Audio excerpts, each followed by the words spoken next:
Differential equation में next topic हम लोग को पढ़ना है टीडी, टोटल डिफरेंशियल इक्वेशन। ठीक है, टोटल डिफरेंशियल इक्वेशन से टोटल एक क्वेश्चन आता है। ठीक है, हर साल एक क्वेश्चन पूछे जाते हैं, इसलिए ये काफी ज्यादा इंपॉर्टेंट है। ठीक है, इससे 8 नंबर आपका क्लियर हो जाएगा। आज की इसी वीडियो में हम टोटल आपको करा देंगे। ठीक है, तो सबसे पहले हम लोग समझते हैं कि टोटल डिफरेंशियल इक्वेशन होता क्या है। ठीक है, देखिए एक चीज आप पढ़े होइएगा 12th क्लास से ही कि अगर u और v का हम डिफरेंशिएशन करते हैं दो अलग अलग फंक्शन का, तो ये बराबर हो जाता है। u को बाहर निकालते हैं और v का डिफरेंशिएशन करते हैं, और v को फिर बाहर निकालते हैं और u का डिफरेंशिएशन करते हैं। ऐसा आप पढ़े हुए हैं। अब टोटल डिफरेंशियल इक्वेशन क्या करता है? कुछ नहीं करता है, नीचे में तीनों के dx को हटा देगा। जैसे आप इसको ऐसे लिख सकते हैं du by dx is equal to, इसमें से आप dx का एलसीएम ले सकते हैं ना। ठीक है, तो u हो जाएगा और ये dv हो जाएगा और प्लस ये v हो जाएगा और ये du हो जाएगा। तो यहाँ से क्या करता है ना, टोटल डिफरेंशियल इक्वेशन इस dx को इस dx से कटा देता है। मतलब कटाना सही नहीं है लेकिन हटा देता है। सीधा ऐसे लिखेगा dub is equal to u dv और प्लस v du। ठीक है, तो इसी चीज को हम लोग कहते हैं total differential equation. Total differential equation में आपको बट्टा में कुछ नहीं मिलेगा। ठीक है, यहाँ सीधा डी लगा होगा और इधर भी डी लगा होगा, डी लगा होगा, तो इसी को बोलते हैं टोटल डिफरेंशियल इक्वेशन। यानी कुछ नहीं है, जो आप पढ़े हैं वही चीज है, बस dx को कटा देना। ऐसे भी आप लॉजिकली सोचिएगा तो dx तो कट ही जा रहा है सही में, तो ऐसे ही dx को हटा दिया जाता है, तो इसको बोलते हैं टोटल डिफरेंशियल इक्वेशन। और इंटीग्रेशन करने के लिए सीधा इसमें इंटीग्रेशन लगा दिया जाता है और ये आसान होता है। ठीक है, और ये बहुत इजी चैप्टर है टोटल डिफरेंशियल इक्वेशन। इसका क्वेश्चन बहुत ही आसानी से बनता है, आप इसको इजीली पकड़ लीजिएगा। ठीक है, तो इसी टाइप का होता है। अब इसका सॉल्यूशन कैसे हो, इसका जो स्टैंडर्ड फॉर्म होता है टोटल डिफरेंशियल इक्वेशन का, वो कुछ ऐसे होता है। देखिए स्टैंडर्ड फॉर्म हम इसका बता रहे हैं। इसका जो क्वेश्चन देगा वैसे t dx plus q dy plus r dz is equal to 0। इस फॉर्म का इसका डिफरेंशियल इक्वेशन रहता है। इस टाइप का आपको इक्वेशन देगा और इसका सॉल्यूशन करना रहता है। ठीक है, तो इसका सॉल्यूशन बड़ा ही आसान रहता है। हम लोग क्या करते हैं, इसमें x, y और z तीन वेरिएबल है, किसी एक वेरिएबल को कांस्टेंट मान लेते हैं, उसको कांस्टेंट की तरह ट्रीट करते हैं। और चूंकि कांस्टेंट मानते हैं, मान लिया अगर हम z को ही कांस्टेंट मान लें तो dz भी 0 हो जाएगा। ये एक टर्म खत्म हो जाता है। एक टर्म जब खत्म हो जाएगा तो हम लोग इसको आसानी से इंटीग्रेट नहीं कर लेंगे। इसको लिख सकते हैं t dx is equal to minus q dy। अब दोनों तरफ इंटीग्रेशन लगा करके हम लोग आसानी से क्या कर सकते हैं, इंटीग्रेट कर सकते हैं।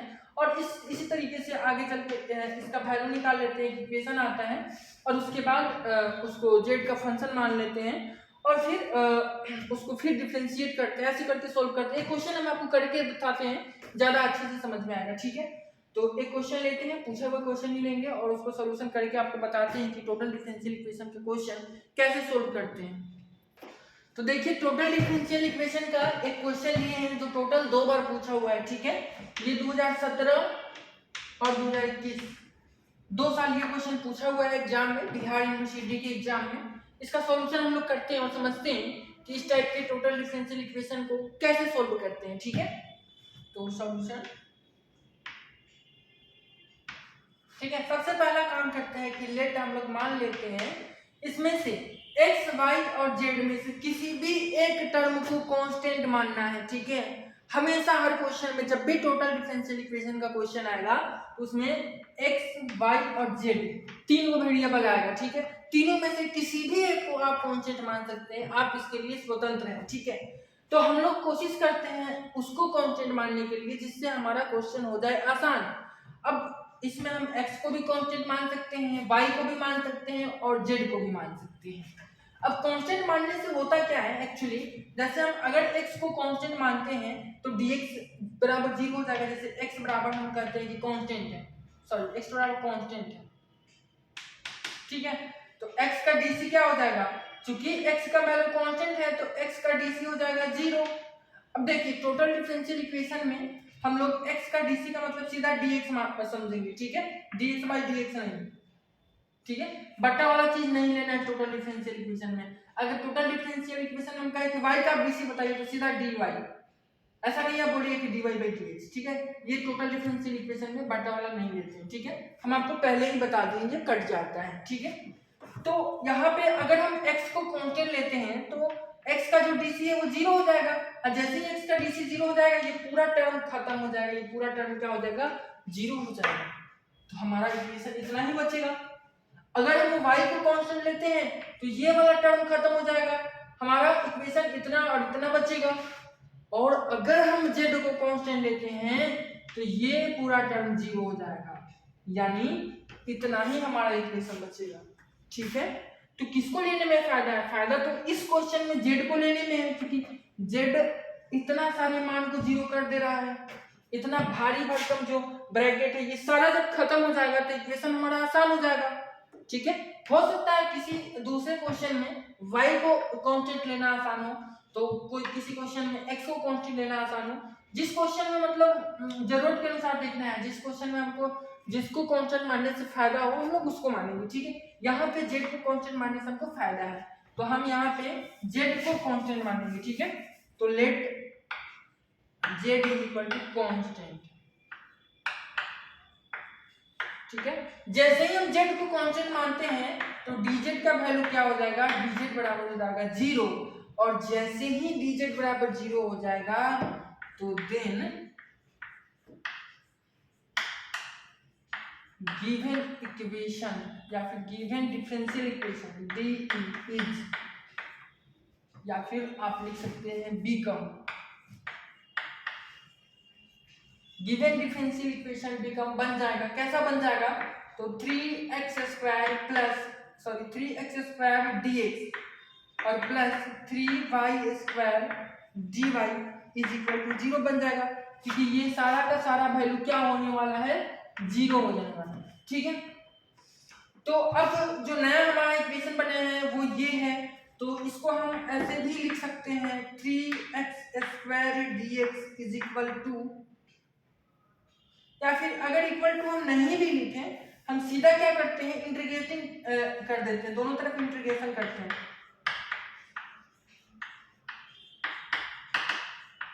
Integrating on both sides. ठीक है, दोनों तरफ हम इंटीग्रेशन जैसे ही करेंगे तो इसका वैल्यू कितना होगा देख लीजिए, 3 तो बाहर निकलेगा इंटीग्रेशन से, क्योंकि 3 क्या है कांस्टेंट है, और x स्क्वायर का इंटीग्रेशन होता है x का पावर 3/3, यानी 3 कट जाएगा, यानी इसका जो इंटीग्रेशन आने वाला है x का पावर 3 आने वाला है, तो हम सीधा लिख देते हैं x का पावर 3, वैसे ही इसका इंटीग्रेशन y का पावर 3 हो जाएगा, और इज इक्वल टू, अब चूंकि 0 का इंटीग्रेशन क्या होगा, तो 0 का इंटीग्रेशन कांस्टेंट होगा। ठीक है, तो कांस्टेंट c हम लिखते हैं। अच्छा, अब एक बात और बताइए, ये जो हम z को कांस्टेंट माने हैं इससे क्या मतलब निकल रहा है? इससे तो मतलब ये निकल रहा है कि z जो है वो कांस्टेंट है, यानी किसी कांस्टेंट को हम z का फंक्शन भी मान सकते हैं, बोल सकते हैं कि ये जो कांस्टेंट है ये z का फंक्शन, ये फंक्शन ऑफ z है। ये बात जरा गहराई से समझिएगा। अगर हम कह रहे हैं कि यहाँ पे जो भी चीज है वो z का फंक्शन है और z कांस्टेंट है, तो यानी यही ना हुआ कि इधर में जो भी वैल्यू है वो कांस्टेंट है। ठीक है, अगर हम कह दें यहाँ पे a है, z थोड़ा देख करके आपको हो सकता है कि कांस्टेंट वाला फीलिंग ना आए, तो हम थोड़ा देर के लिए आप मान लीजिए कि यहाँ a है और a के बारे में हम कह रहे हैं कांस्टेंट है, और यहाँ 5a कह रहे हैं, तो इसका मतलब क्या हुआ कि a का यहाँ पे फंक्शन है a स्क्वायर प्लस कुछ भी वो, लेकिन फिर भी ओवरऑल a क्या है कांस्टेंट है, तो यहाँ पे कोई भी हम कुछ भी रखेंगे फंक्शन में तो वो कांस्टेंट ही देने वाला है, और हम भी तो यही कह रहे हैं कि इसके बराबर में कोई कांस्टेंट है, यानी हम इसको z का फंक्शन मान सकते हैं। ठीक है, तो हर क्वेश्चन में आपको ऐसे ही मानना है, जिसको भी आप कांस्टेंट मानेंगे जो इंटीग्रेशन करने के बाद कांस्टेंट की जगह पे आप वही लिखेंगे जिसको आप कांस्टेंट मानेंगे उसका फंक्शन लिखेंगे। ठीक है, इसको आप मान लीजिए इक्वेशन नंबर 2, इक्वेशन नंबर 1 अभी भी ये गिवन इक्वेशन ही है। ठीक है, चलिए अब इसके बाद क्या करना है, अब इसके बाद ये इंटीग्रेशन किया है ना, अब फिर से इसके बाद इसका डिफरेंशिएशन करना है। ठीक है, क्यों करना है, ताकि इधर वाले का भी डिफरेंशिएशन हो जाए, इसका यूज आ गया है। तो हम एक काम करते हैं, दोनों तरफ डिफरेंशिएशन करते हैं। ठीक है, तो दोनों तरफ जैसे ही डिफरेंशिएशन करेंगे तो x3 का डिफरेंशिएशन कितना हो जाएगा 3x स्क्वायर हो जाएगा, दिख रहा है ना, 3x स्क्वायर, और ये कितना हो जाएगा 3y स्क्वायर हो जाएगा, और is equal to 5 dash z। जैसे एफ एक्स का डिफरेंशिएशन एफ डैश एक्स होता है, वैसे ही फाइव जेड का डिफरेंशिएशन फाइव डैश जेड हो जाएगा। ठीक है। अच्छा, आपके मन में कहीं ये सवाल ना आ जाए कि यहाँ पे आप जब डिफरेंशिएशन किए हैं तो ये 3x² हो जाएगा, तो इसको x के रिस्पेक्ट में किए, इसको y के रिस्पेक्ट में काहे किए, सबको एक ही रिस्पेक्ट में करेंगे, ऐसा नहीं। टोटल डिफरेंशियल इक्वेशन में ऐसा नहीं होता है, ध्यान रखना है। टोटल डिफरेंशियल इक्वेशन में हर टर्म में जो रहता है उसी के रिस्पेक्ट में करते हैं। यहाँ पे x है तो इसको x के रिस्पेक्ट में डिफरेंशिएशन करेंगे, यहाँ y है तो इसका y के रिस्पेक्ट में डिफरेंशिएशन करेंगे, और यहाँ z है तो इसको z के रिस्पेक्ट में डिफरेंशिएशन करेंगे। ठीक है, इसलिए कोई कंफ्यूजन आपको नहीं होना चाहिए, टोटल डिफरेंशियल इक्वेशन में ऐसा होता है। ठीक है, तो अब ये इसको आप इक्वेशन नंबर 3 मान लीजिए। अब ध्यान दीजिए, इक्वेशन नंबर 3 में देख रहे हैं। अच्छा, एक चीज और है,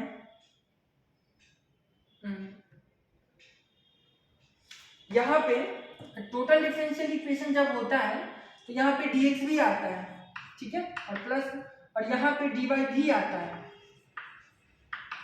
टोटल डिफरेंशियल इक्वेशन में ऐसा होता है। ठीक है, जब भी हम इसका डिफरेंशिएशन करेंगे तो ये x के रिस्पेक्ट में होगा और dx यहाँ पे आ जाएगा, और यहाँ पे dy आ जाएगा y के रिस्पेक्ट में होगा। तो ठीक है, और यहाँ पे इसलिए आया क्योंकि यहाँ तो ये कांस्टेंट का फंक्शन है ना, यहाँ पे इक्वल टू था ना, प्लस थोड़ी था। अब ध्यान से देखिए, इक्वेशन 3 में यहाँ पे ये जो देख रहे हैं, ये सेम टू सेम इक्वेशन 1 में भी है। यहाँ देखिए पूरे term 3x² dx plus 3y² dy, और यही चीज यहाँ भी है 3x² dx plus 3y² dy, है ना, सेम टू सेम। तो हम क्या कर सकते हैं, यहाँ से क्योंकि इक्वेशन 3 से इसका वैल्यू कितना आ जा रहा है 5-z, तो इक्वेशन 3 से इसका वैल्यू 5-z पुट कर सकते हैं इक्वेशन 1 में। ठीक है, तो हम इक्वेशन 1 में इस पूरे वैल्यू के जगह पे क्या रखेंगे, 5-z रखेंगे। ठीक है, और उसके बाद आगे इसको सॉल्व करेंगे। ठीक है, तो यहाँ हम लिखेंगे फ्रॉम 1 and 3। इक्वेशन नंबर 1 और 3 से हम क्या पाते हैं कि इसके जगह पे 5-z रख सकते हैं, तो रखते हैं।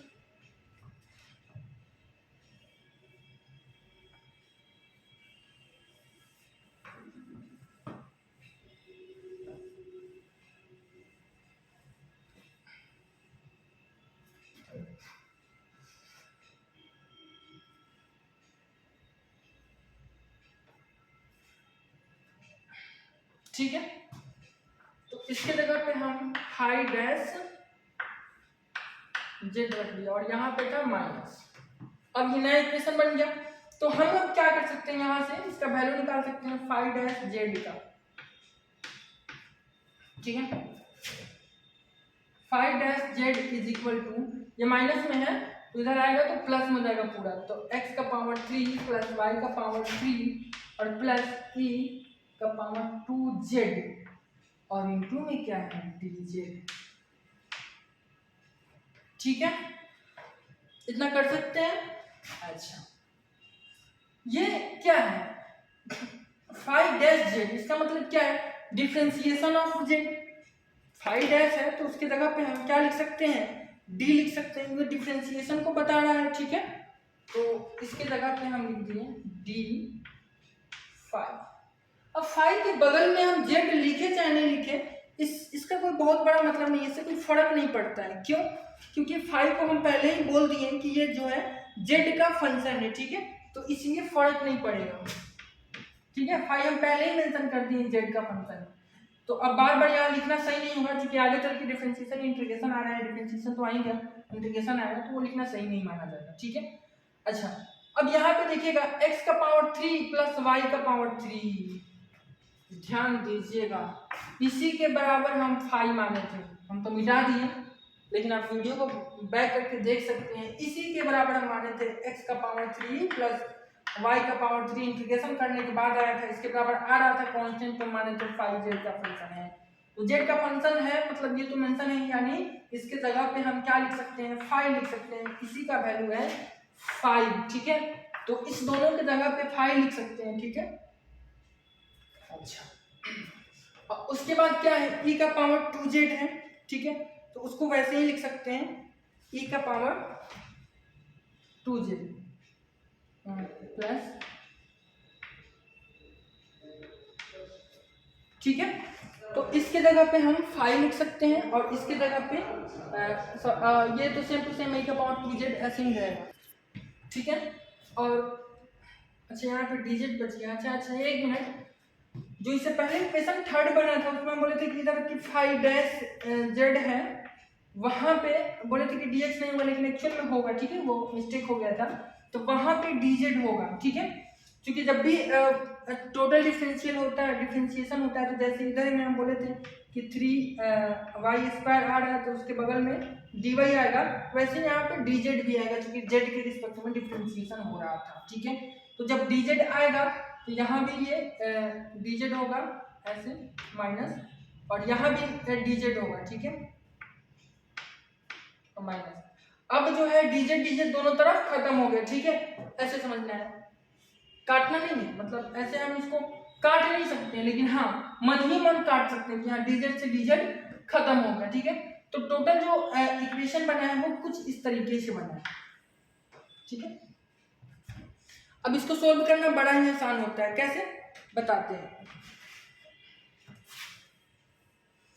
आप इसको याद करिए कौन सा डिफरेंशियल इक्वेशन है, ये 12th क्लास में भी आप पढ़े हैं और पार्ट 2 में भी पढ़े हैं। ये लीनियर डिफरेंशियल इक्वेशन होता है ऐसे इस फॉर्म में, -5 = e⁻² 2z, ठीक है। अब z चूंकि यहाँ पे कांस्टेंट है, इसको आप वेरिएबल नहीं मान सकते, ये क्या है, कांस्टेंट है। लीनियर डिफरेंशियल इक्वेशन का क्या फॉर्म होता है, dy/dx प्लस यहाँ पे समथिंग y = समथिंग, ठीक है। और यहाँ पे जो है वो x का फंक्शन कुछ भी हो सकता है, और यहाँ पे x और कांस्टेंट का फंक्शन कुछ भी हो सकता है, तो इसको हम लोग लीनियर डिफरेंशियल इक्वेशन बोलते थे, ठीक है। तो वही चीज यहाँ पे भी, क्योंकि टोटल डिफरेंशियल इक्वेशन में बटा में कुछ नहीं लिखा जाता है इसीलिए नहीं है, लेकिन यार ये एक डिफरेंशिएशन तो है ही फाई का, यहाँ भी तो ये y का डिफरेंशिएशन है, तो यहाँ भी ये फाई का डिफरेंशिएशन है, और यहाँ y होता है तो यहाँ y होता है, तो यहाँ y होता है, तो यहाँ फाई है तो यहाँ फाई है, इसके बगल में कुछ नहीं है तो क्या है 1 है। और इधर में क्या होता है, x का फंक्शन नहीं तो कांस्टेंट, तो यहाँ पे क्या है, ये कांस्टेंट है, क्योंकि e तो खुद ही कांस्टेंट है, इसके पावर में 2 भी कांस्टेंट है और z भी यहाँ पे कांस्टेंट है, ठीक है।